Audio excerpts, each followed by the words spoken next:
जी बिस्मिल्लाहिर्रहमानिर्रहीम। हमारे पिछले वीडियो के तनाज़ुर में जो हमने नौजवानों के बारे में कहा था कि उनको बहस करने की इजाज़त होनी चाहिए वालिदैन से, और वालिदैन को उनके जवाबात देने चाहिए या फिर उन्हें ख़ुद से कहना चाहिए कि अपने तौर पर रिसर्च करें। हमें इस सिलसिले में कुछ सवालात मौसूल हुए हैं जिनमें ये कहा गया है कि हमने औलाद को वालिदैन के साथ लड़ाई झगड़े की इजाज़त दी है। ऐसे हरगिज़ नहीं है, हमारी उस वीडियो में ऐसा कोई बात भी नहीं की गई।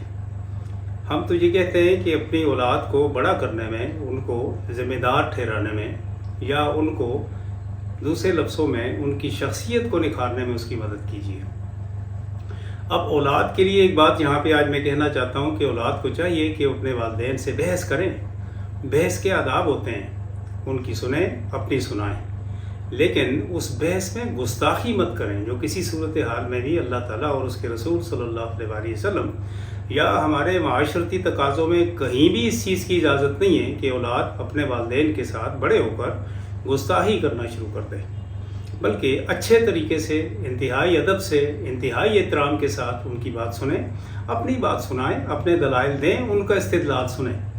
अगर वो अपने इस्तिदलाल में पुख्ता हैं तो उनकी हिमायत करें, बल्कि उसकी तायीद और ताबेदारी करें, और अगर नहीं है तो अपने तौर पर इंतहाई शाइस्तगी के साथ अपने दलाइल दें।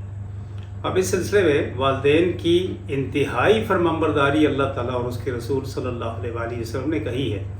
याद रखो, वालिदैन की नाफरमानी आपकी तबाही, आपकी तनज़्ज़ली, आपकी बेइज्जती, इंसल्ट और माशरे में नाकामी का सबब है।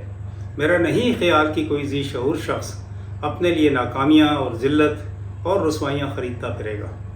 अल्लाह अपने करम में रखे। औलाद को हर हाल में अपने वालिदैन की फरमाबरदारी करनी चाहिए, लेकिन इस्तिदलाल के साथ, उन चीज़ों में जिन चीज़ों के बारे में नबी पाक सल्लल्लाहु अलैहि वसल्लम ने फरमाया है कि वालिदैन के साथ गुस्ताखी मत करें, उनकी ताबेदारी करें। ताबेदारी का मतलब फिर मैं कहूँगा कि ये नहीं है कि किसी गलत बात में वो आपको कहें तो आप उनकी ताबेदारी करें, नहीं, उनसे इस्तिदलाल करें अच्छे तरीके से, शऊरी अंदाज में, और उसको उन तक अपनी बात पहुँचाएँ। अल्लाह अपने करम में रखे। जी।